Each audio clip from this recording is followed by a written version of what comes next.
If you want to see an interesting study into how capitalist patriarchal systems push women down and suppress them, it's that as well. If you want to see a documentary about the weird psychological dynamics between a mother and a daughter and whether or not they have had a healthy relationship and how they're coping with that now is a good thing, you can watch it for that. If you like the plays of Tennessee Williams, it's good for that. If you like Hagsploitation films, it's good for that. Yeah.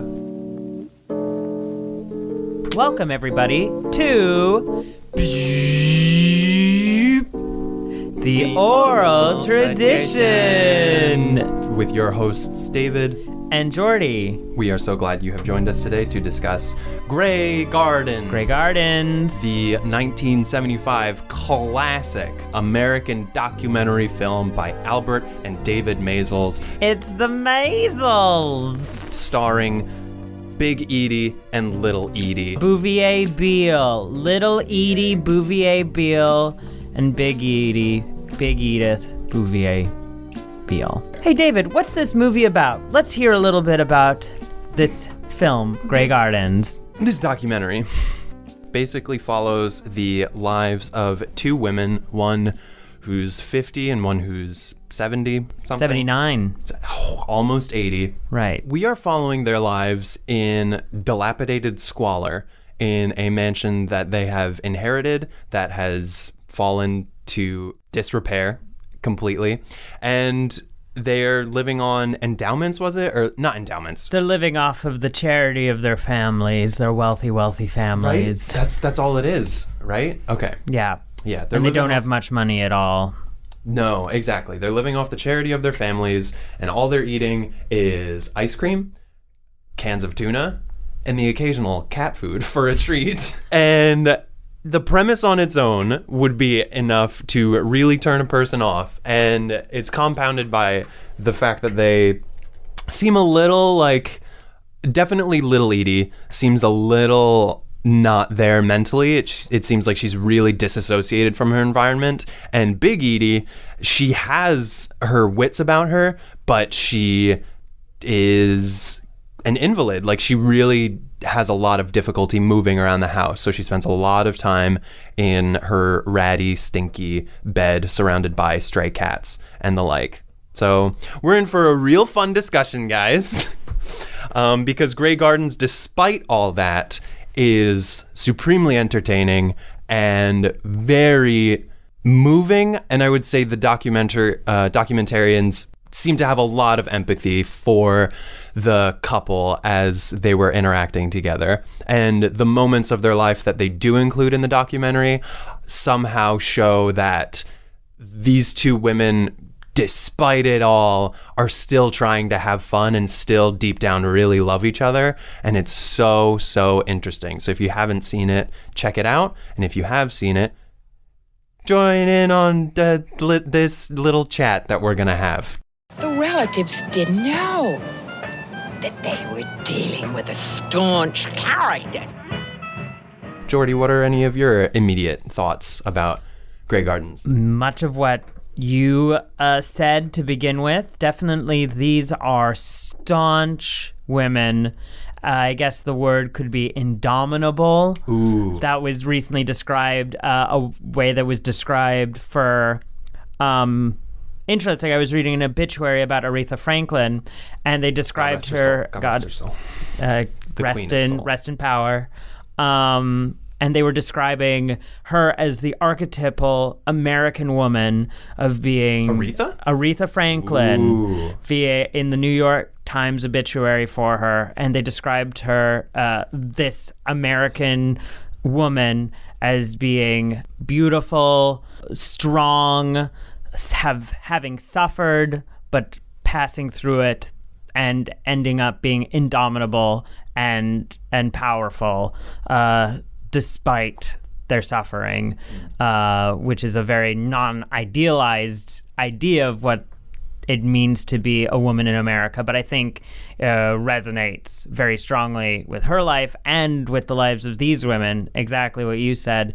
They went through absolute terrible stuff, but come through it with a real sense of loving the beauty of life. Like, they are artists in the truest sense. Like, when they were born into wealth, and so their whole life in that sort of nouveau riche lifestyle that they come had. From the aristocracy. Yeah, they come from the American aristocracy. They used to have servants, and they have completely fallen and they out were of that friends with lifestyle. Rockefellers and etc. And so exactly, they had like servants and people who did all this stuff for them, and so their life was entirely about music and dance and social outings and dinners and wanting to become. Edie wanted to be an actor and a dancer, and Big Edie was. Yeah, and Big Edie singer. was a singer of some respect in her time, and the amazing thing is seeing how that aspect of them holds through. Even in their extreme circumstances, they still consider themselves artists and creatives. And little Edie especially really cares about the outfits she puts on. Like, the whole thing begins she's with... a designer at She's heart, a designer too. at heart. And there's there's a famous scene where she's describing her outfit for the day, and she's talking about how she takes like a drape and she uses a hair clip to pin it on, and then she's wearing pants on her head, but she makes it work. It's a very distinctive style that she claims. So there's, I think, something that we talked about after our initial watching. Like, I've seen this film quite a few times, and it was your first time seeing it, was that there is still a sense of artistry both in the film and in their lives, which makes it different than just watching there's many shows about hoarders. There's many shows about hoarders. Yeah. And what's interesting about this film isn't necessarily so much about the fact that they live in squalor. Many people live in squalor, but that they still view themselves as a part of this aristocracy. They still carry themselves with self-respect. They have a lot of pride. They use they speak in poetic language. So that sort of contrast is what's really interesting, and I think that's it's been compared to Tennessee Williams, and that's something that has a similar thing of like the contrast between whatever squalor or being Somebody in faded. A very like difficult, kind of effed up situation, but still trying to carry themselves with eloquence and beauty, and find the beauty and eloquence in their surroundings. I think that's what makes it such an enduring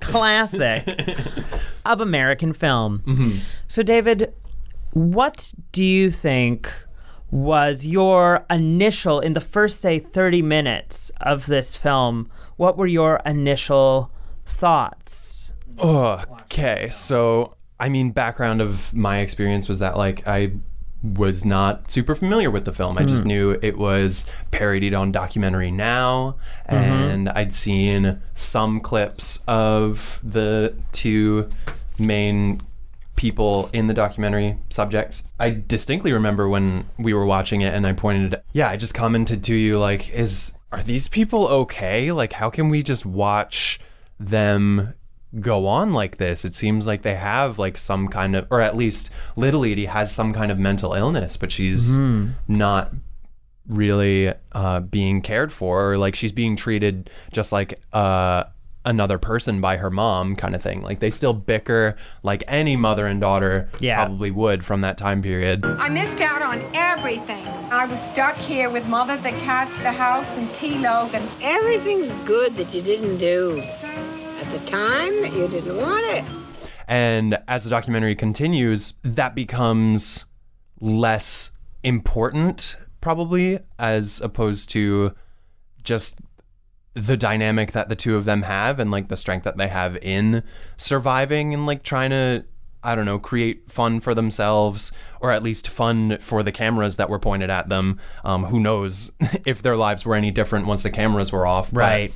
But that stood out to me as an interesting portrayal of how mental illness can still be coped with today, as well as like how it was handled in the 70s as well. Like people know quite a bit more about mental health these days as opposed to what they knew back then. And I don't know, maybe this is kind of a heavy topic, but like seeing little Edie figure things out, and like I mentioned before, she does seem quite dissociated from her environment. Like it's very dirty, and like the things that she focuses on trying to make pretty in that space seem really incidental, as opposed to, you know, cleaning the floors from all of the cat urine and vomit and hairballs that sometimes show up on the floor.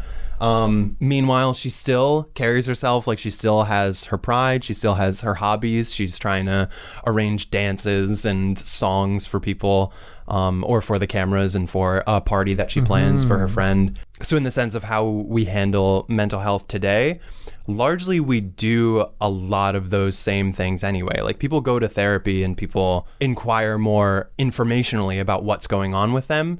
But generally speaking, many mental health professionals will strongly advise a person who's going through some sort of like mental health issue to carry on with their life, keep doing the things that are interesting to them, keep active, and be a part of their community, because that stuff keeps people going. And I think Grey Gardens, and I don't know that anybody talks about this that much, but Grey Gardens really struck me as like a really strong example of that. Like someone in what seems, for all intents and purposes, a very depressing situation to people that really aren't depressed. No. And it's so fascinating. Yeah, that they find so much to care about. And a lot of it has to do with them just reflecting on their pasts. It's true. And talking about, and a lot of what they bicker about is stuff that happened in 1950. Yeah, that's a good point. They kind of live out of time. Yeah.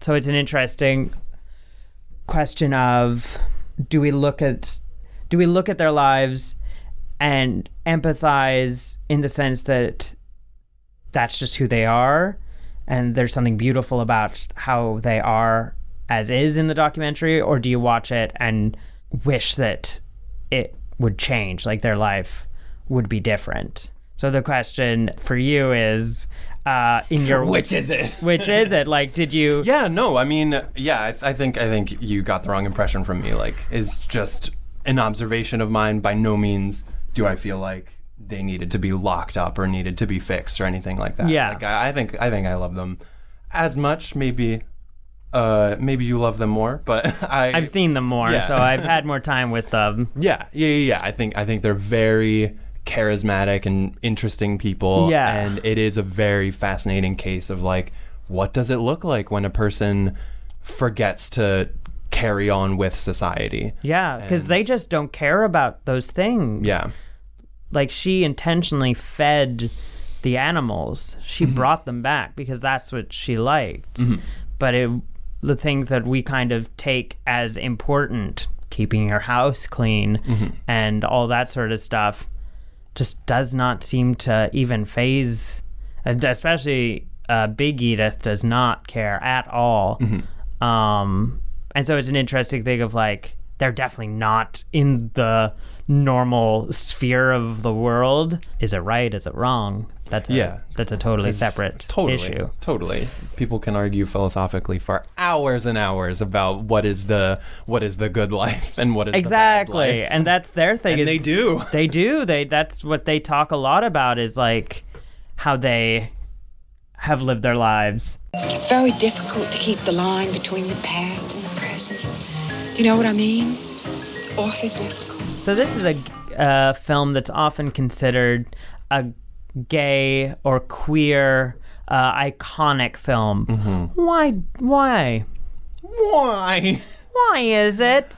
Gosh, Why? you know, I mean, we came up with a few reasons and we double checked what other people have talked about. And it's a bunch of things that we've mentioned already in this podcast. So number one is the fashion. The fashion sense. So iconic. There really is something satisfying, and I think that tickles a lot of young gay men, but really any queer LGBT plus person interested in fashion. Yeah. That when you begin your interest in fashion, a lot of it looks like cutting fabrics together and experimenting with them. And that's exactly what Little Edie does for a majority of the documentary. And it is a very uniquely her own kind of style. And you can always take off the skirt and use it as a cape. So I think this is the best costume for the day. And I think seeing that kind of stuff, I think in general, we really love watching people with like unique style. I would say as well, they are both super quotable and super sassy in a way that's very, very reminiscent of drag culture and reading culture and that sort of stuff. To the point where they were portrayed on an episode of Drag Race in 2016. I think Little Edie was portrayed by, what was it? Sharon Needles. Sharon Needles. Did a impression of her. Let's hear what our celebrities have to say. Little Edie. Well, I don't know her personally, but she looks older than Mother Darling. So I said when she steps into the voting booth, she just seizures. Spelling? What about you? Especially in like the classic gay icon culture, there's this love of women who suffer her. A glamorous, specifically you said faded beauties. Faded beauties. So Tennessee Williams filled with faded beauties. But outside of that, you know, you have Judy Garland, who's Marilyn Monroe, of course, Betty Davis, Joan Crawford, all these women who had this amazing glamour and suffered at some point in their life, or had a falling out when they no longer had the cachet of being attractive or in the ideal of their society. And as gay people, oftentimes we do not fit into the ideal of what our assigned gender is supposed to be, is supposed to be like. So I think perhaps, I'm sure there's lots of people who talk in depth of why it is we're attracted to that. Reasons we love that. But definitely there is similar resonances. Also, interestingly, there's this whole genre of film called many things. Hagsploitation is one. What? Psycho Biddy is another. Right. And this is a genre that stemmed in the early 60s that started with the film Whatever Happened to Baby Jane, another iconic gay film starring these icons, again about fading beauties being really sassy to each other. Being really sassy, possible mental illness existing in there. And there were tons of films that got made in the 60s about that. And interestingly, I feel like there's a weird sort of circling around, like tying up of the loop with Grey Gardens, because these films got more and more ridiculous and over the top and less believable and less empathetic and more extreme. And then we go to this story, which is a very extreme story, but it's so honest and empathetic. So I think whatever resonates with people that made that Hagsploitation popular, of seeing, the once glamorous in these fallen positions, I think Grey Gardens is sort of the epitome of that, where it shows this is a real thing that happened. This is a real thing that happens. This is this sort of suffering that we have turned into entertainment exists and is very damaging. It isn't purely something to laugh at. No. Or think of as impossible. So I think there's those two sides of, we find it really interesting in sort of a voyeuristic way, and once you're in there, you empathize with these people so much. It's kind of like seeing the other side, like if these Hagsploitation films were about real people, this would be what it is. And as far as any other reasons why it's an iconic gay film. I think Little Edie is just a strong character. She's easily impersonated. And she's just fun to make impressions of. And because she's bald, she's a woman, she's identifies as a woman, but she doesn't quite fit into feminine ideals. As you mentioned, she sort of dresses like somebody who doesn't have any women's clothing and tried to make, feminine looking outfits out of whatever was around. That definitely resonates with young men who want to experiment with cross-dressing or what have you. Sure. So Yeah. you can just put on, a headscarf or like anything around your head. You feel like a pretty lady. And you feel like little Edie Beale. And so I think, it just, it resonates. Yeah, I agree. I've said resonates about 30 times. We also say interesting a lot. Interesting. Well, everything is really interesting and resonant and resonates with in me. queer film and documentaries such as like these. Such as and so forth and however. I wanted to pivot to the HBO movie. We talked about Faded Beauties for a second. We talked about the appeal of the HBO movie, in which these two characters are portrayed by Jessica Lange and Drew Barrymore. Yeah. Have you seen this? Did you check it out? I have seen it years ago because Okay. me and my mom watched the Grey Gardens film many years ago, like the documentary, and then we originally saw Christine Ebersol perform a song from the musical version, Right, which came before the HBO, and then that's how we learned about Grey Gardens. And then we watched the documentary, and then we watched the film. So we've seen, and so I've seen all, and I've also seen the documentary now show. So I've seen everything to do with you're so Grey exposed, Gardens. so informed, I'm so exposed emotionally.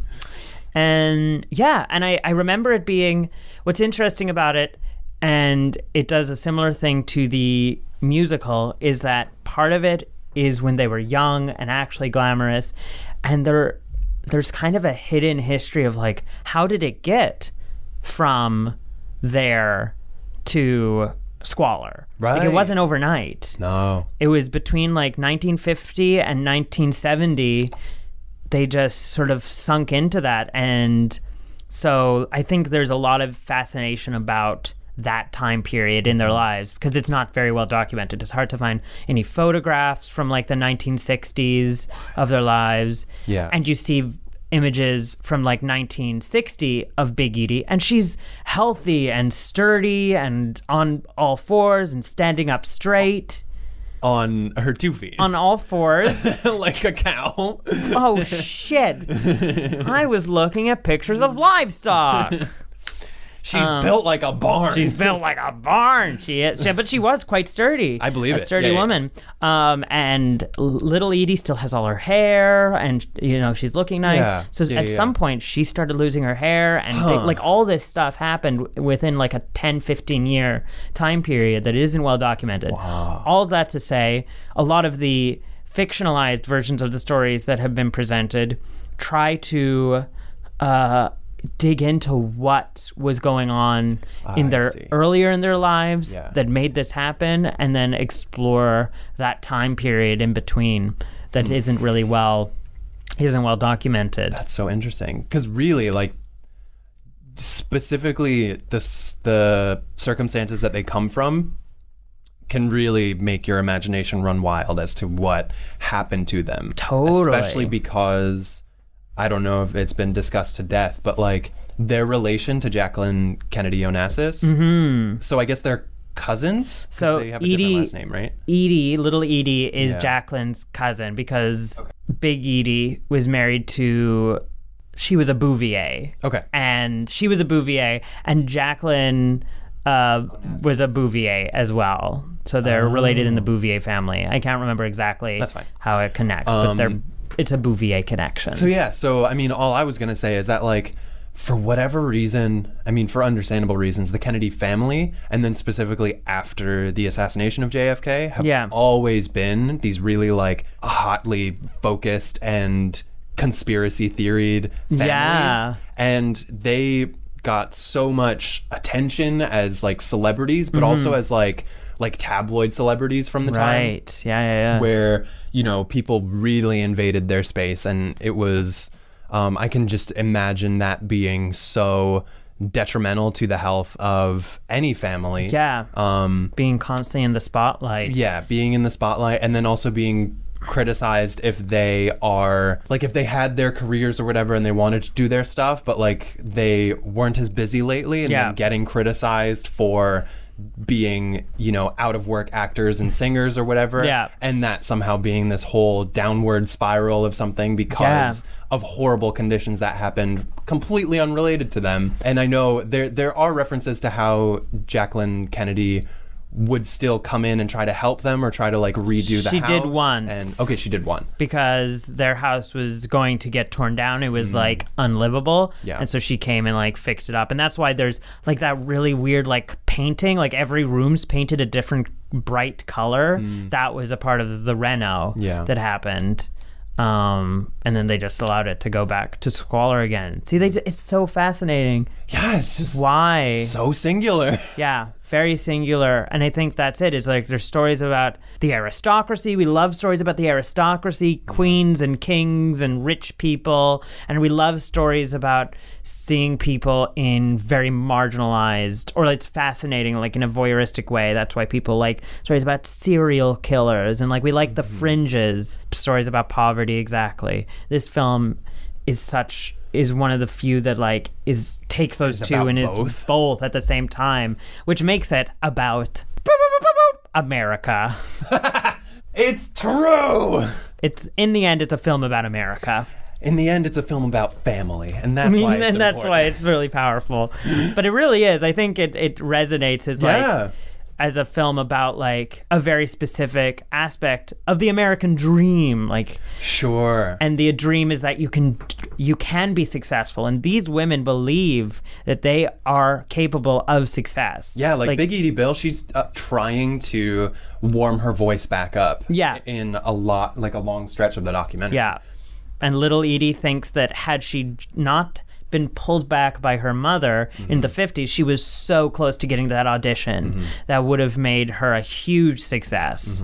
And that American idealism, optimism, and exceptionalism is at the heart of them as people. Like they have absorbed that sort of mindset. Totally. And so they come from when America was great for them. Yeah. And so I think that's why they so disassociate from the world around them, because that's not them. That crumbling house and that poverty, that's not them. They don't acknowledge that that's who they are.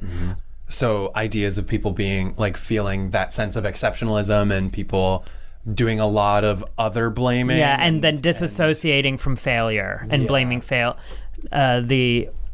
any success is yours and yours alone, and no one ever helped you, and you are an island when you succeed. And then as soon as failure happens, it gets pushed out into other people. Yeah, it's interesting. I think there are definitely people who think that way. My sincere hope is we are moving away from that, but you know, when we look at the president today. Oh boy. We're not going to This is a political episode. Yeah. Blah, blah, blah. If you tuned into a queer podcast not expecting some politics, I think you might have been mistaken. But it is a film podcast, so I won't say too much more. Just that it still is out there, the sense of American exceptionalism, and that, you know, we'll be able to do it all on our own and that kind of stuff. And they come from like the success of capitalism as well. Exactly. Like their richness. Yeah, they were born into aristocracy. But that aristocracy is not was not originally a hereditary aristocracy. It's because these people owned railroad companies and stuff like that. So the belief that independent industry is the new aristocracy. Yeah. Point is, this film has a lot of interesting intersections of different issues, and I think that's why it continues to resonate. You can't, if you want it to be a fun film about two eccentric ladies who say sassy things to each other that you can impersonate on your weekends, that you can do that. If you need inspiration for your next drag persona, it's great for that. If you want to see an interesting film about the decline of Western civilization, it's that. If you want to see an interesting study into how capitalist patriarchal systems push women down and suppress them, it's that as well. If you want to see a documentary about the weird psychological dynamics between a mother and a daughter and whether or not they have had a healthy relationship and how they're coping with that now is a good thing, you can watch it for that. If you like the plays of Tennessee Williams, it's good for that. If you like Hagsploitation films, it's good for that. Yeah. If you like cinema verite. If you like any documentary. If you like any documentary. So it's like, it has If you like the Great American Songbook and dances, you can watch it for that. Beautiful music is played. And I'm in love with you. We talked briefly after that film. I showed you a clip of a random hoarder. Sure. And we mentioned that there are thousands and millions of hours of random hoarders on YouTube, on the TLC channel. Wait. TLC, yeah, TLC. Because it means the learning channel. Yeah. And there's so much voyeurism and opportunity for looking in on people's lives that we would never have a chance to see these days. Yeah. Because of our culture of self-broadcasting. I'm aware of the irony as we're recording a podcast. And when we were talking about that, you had a very immediate reaction of feeling like... Yeah, I hate it.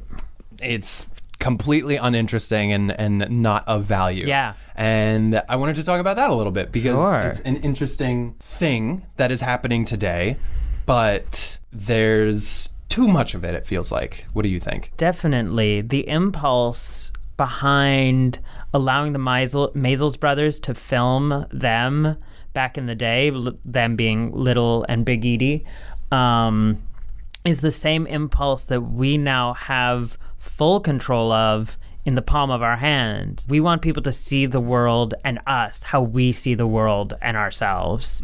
And that's what they were trying to do. They wanted people to see them and express themselves. And the interesting thing happens when what we see and what they see is not the same. And I think that's something that's happening a lot. Everybody thinks they're special.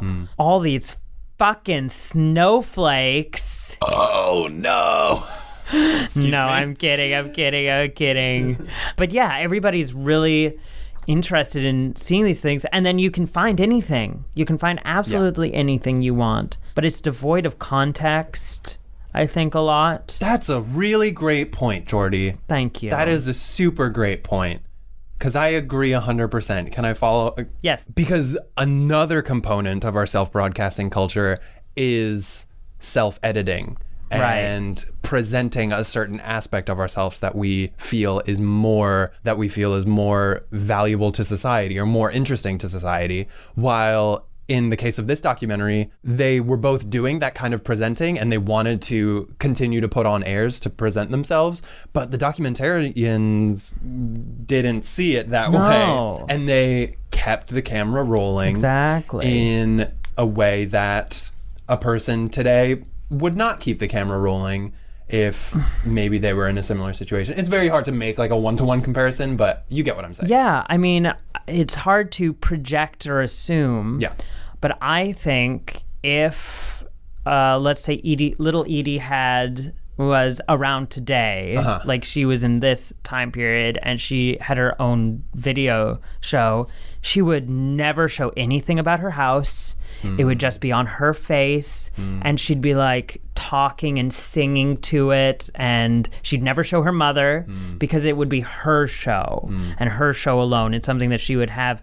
And I think you would understand nothing about Edie and you would just think she's this weird eccentric who's like, you know how sometimes she'd get really close into the camera and sing into it and be like, I'm in love with you. She would do that all the time. Totally. Because that's what she wants to see. She's obsessed with herself and her image.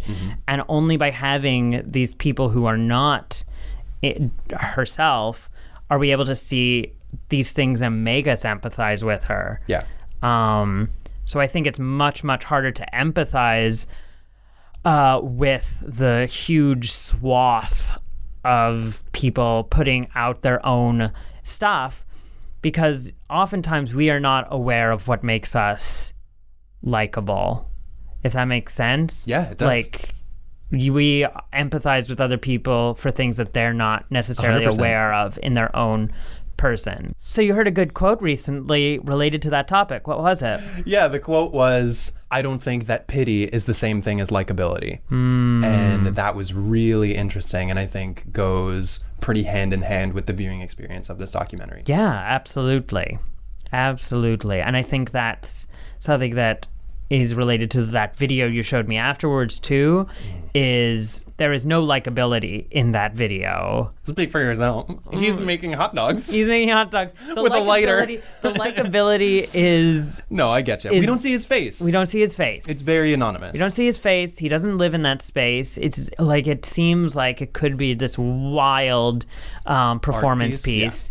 As where, so you can pity it and laugh at it, but you don't know who this person is as much, so it's harder to empathize or like. Harder, not impossible. There are definitely people who are capable or find that also very empathetic, but I think it's because of outside context that they have. Like, you watch a film like Grey Gardens, and that gives you an inside look into the mindset of people who live in that sort of situation. And then when you see people in that situation kind of world, even if that specific video separate doesn't give you as much insight into that person, you still have the context of like, but they have an internal life. They must. Every person has internality. Yeah.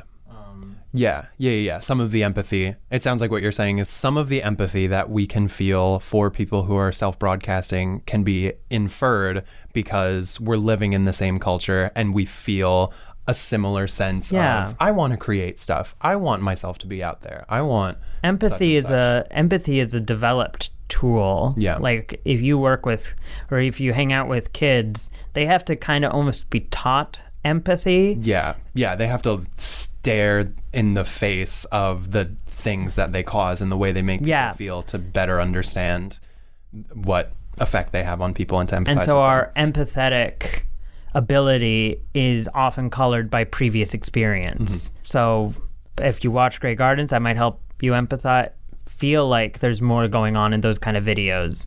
If you haven't seen if you don't have that history, then perhaps you can look at them and just think they're funny and weird and laugh at them and not have really any empathy for that situation.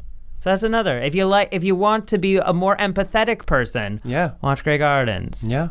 There's a lot of talk of empathy and art nowadays, but I really think Grey Gardens is a film that is exemplary for its ability to do that. Yeah, I hear that. Was it Roger Ebert that said he thinks films are empathy machines? Possibly. I don't know. I'll look that up. I'll cut it out if it's not true. Do we want to do some other takes of it? Was it Richard Brody who said he thinks films are empathy machines? Was it Richard? That's your voice, and then I complete the quote? Yeah. Okay, who else?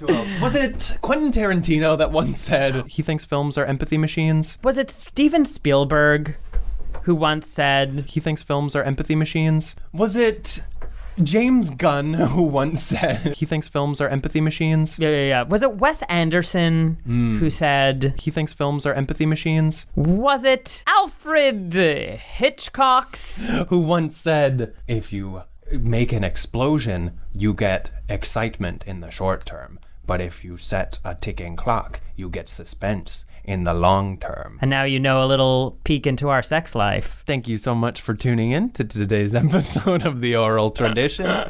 Folks, freaks, friends, and family.